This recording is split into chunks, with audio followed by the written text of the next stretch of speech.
This is your captain speaking. Please fasten your seatbelts and welcome to Cinema Recap. Today's turbulent flick is Sully, an aerial film based on a true story.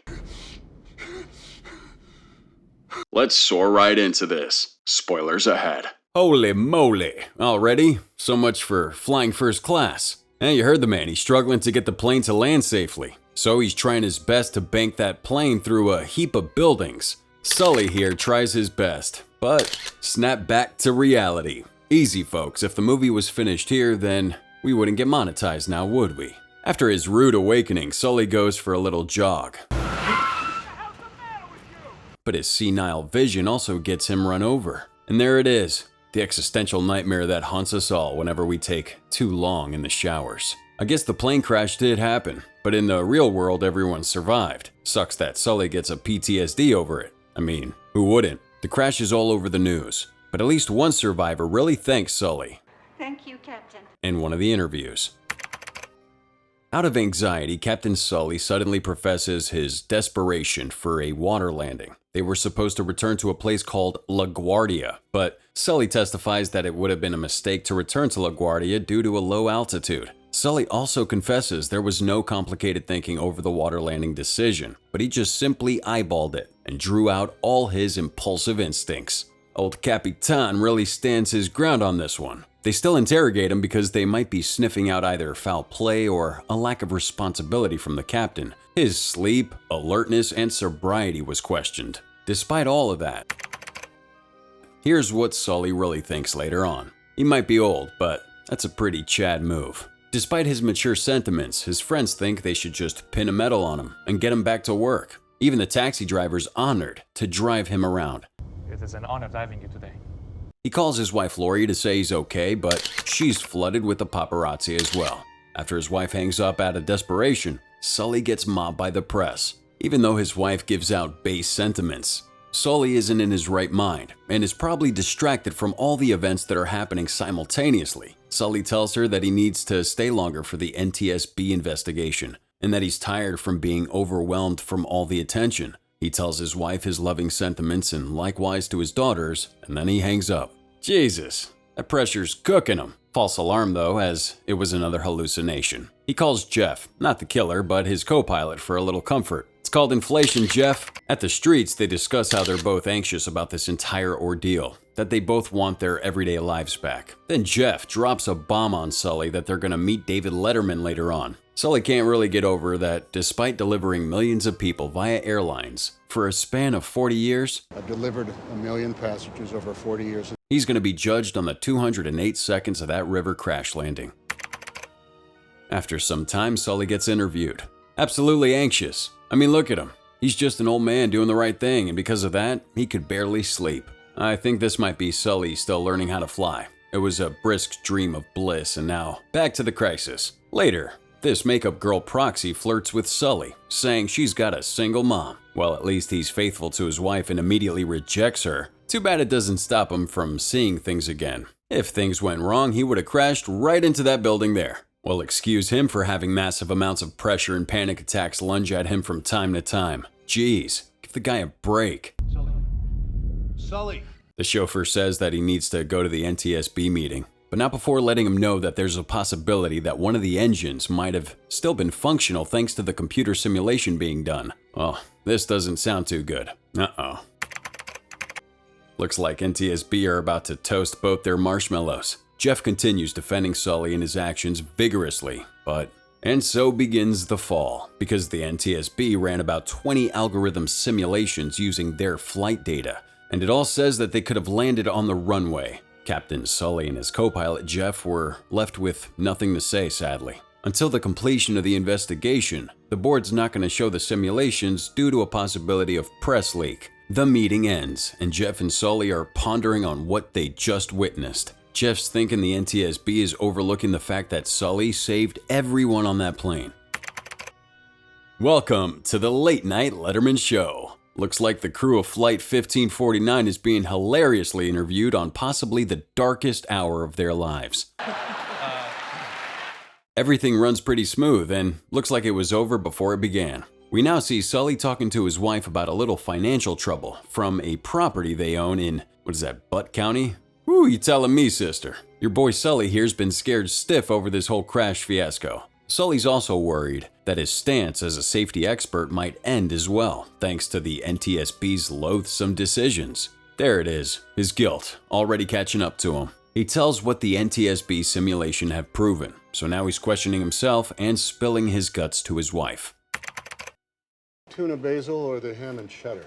After a while, Sully's at LaGuardia buying a tuna basil. Looks like he finally had a brief moment to relax. Soon he boards the plane. Some dudes late for the flight manage to charm the gatekeeper into letting these three stooges in. All the passengers get comfy and sit tight. Review the safety instruction card and see. Once that's that, they clear to give the safety instructions to the passengers and the plane starts to taxi. The flight attendant sits tight as well. Then the two pilots get the get-go for takeoff. The plane's in the air and then suddenly, I guess it's a flashback of what happened. Sully's checking the plane. Both engines seem to be rolling back on the power. The passengers get a bit concerned, but the flight attendants keep them in check. It's okay. Sully confirms to tower control that they hit some birds and both engines are failing. They're instructed to go back to LaGuardia, but Sully says they can't, so he tells command that he's heading for that Hudson River. Translation, everyone panic. They really can't make it as Sully addresses. Oh, I don't know, maybe it's because both engines are failing and the plane is too low of an altitude to go anywhere else. The command tower gets eyes through a civilian helicopter and I feel for Patrick, the command tower attendant, as he seems remorseful. Flashback over. Here comes the massive anxiety. First he gets off the phone with his wife and now takes a jog. Up until this point, he's still hearing voices of guilt throughout his little night jog. Later, he comes across an aircraft carrier filled with familiar little jets. Looking like another PTSD flashback. Only this time it's with him in one of these military jets. They're advised to go to the nearest runway. At first they came in hot and fast, but nonetheless, the emergency landing was a success. Flashback over, time for booze. Even in this bar, Sully witnesses the news about it. Then the people in the bar around him start to catch on that he's the pilot of the plane in the news. The bartender was the first one to crack. It's a pleasure to meet you. That was Hey, at least these people are grateful. They even toast to his honor. But soon, a looming, gloomy feeling gets to him. Spoiler alert, another flashback. This time it's a POV of people from the ground and in the sea, as this ferry leaves the docks. Trust me, what they're arguing about? Nothing too serious. Bunch of Yanks talking baseball. Later we got Popos driving on the bridge. Sees the plane smoking, going at a much lower altitude than normal. There are citizens noticing this dodgy scene. Everyone in the plane is at odds with what's about to happen. Some are texting seemingly their last words to their loved ones.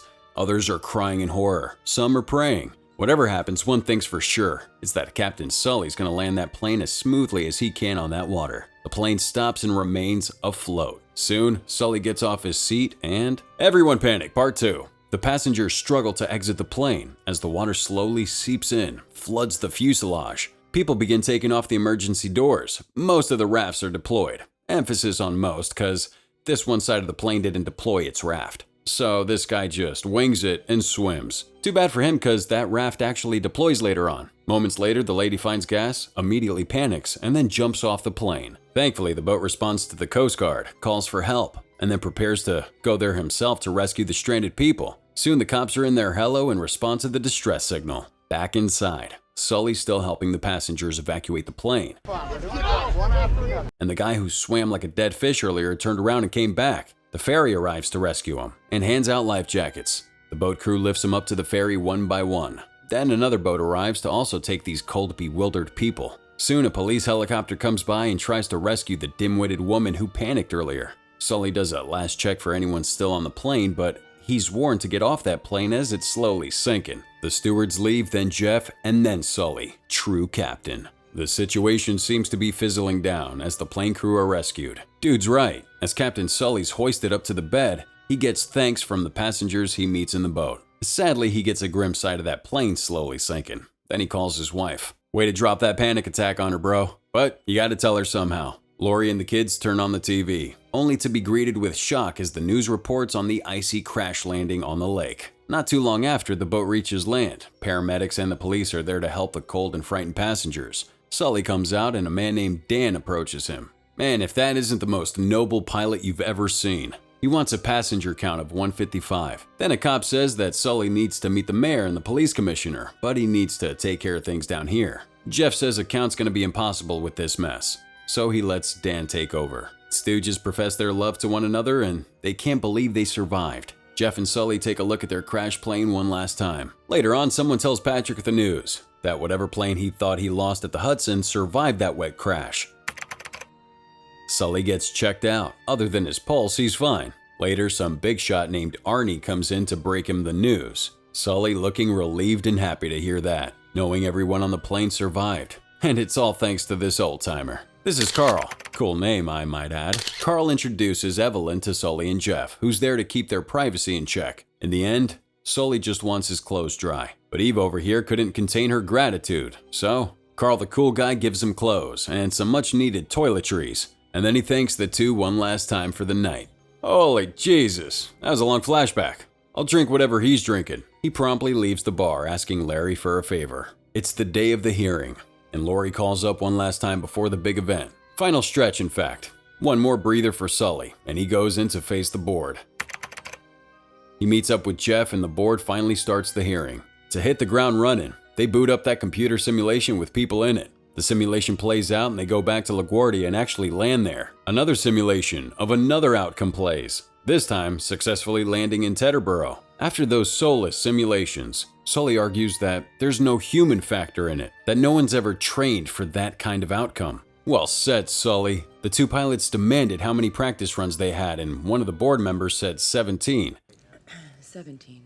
Of course, they'd be equipped for this specific situation. They try to simulate a more human attempt by adding 35 seconds of response time. They try it out one more time with Teterboro, also a travesty. The bald board member gives up, so now they could hear the recording of what happened during that time. Basically, the same thing that echoed throughout this movie. They do a cluster of instructed countermeasures, but they weren't enough to get any runway because they were flying too low. Of course, you know what happens next. Not to mention the nearest runway is 7 miles away. Captain Sully's call to waterland was right, as their altitude is too low. After yet another haunting reliving of this near-death experience, Sully takes a quick break, while Jeff goes after him. Sully finally gains some confidence in what he did during that incident.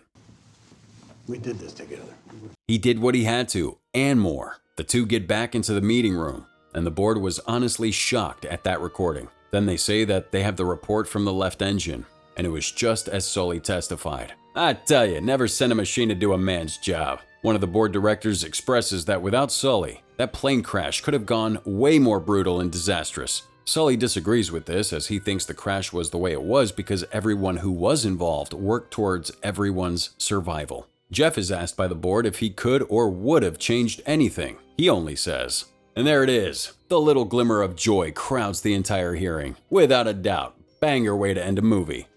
So please, unfasten your seatbelts, cause we've come to a full stop for Sully. What'd you guys think about this movie? Let us know in those comments using that hashtag Cinema Recap. This was Sully, Village Roadshow Pictures, starring Tom Hanks, Aaron Eckhart, and Laura Linney. Until the next air crash investigation, bon voyage.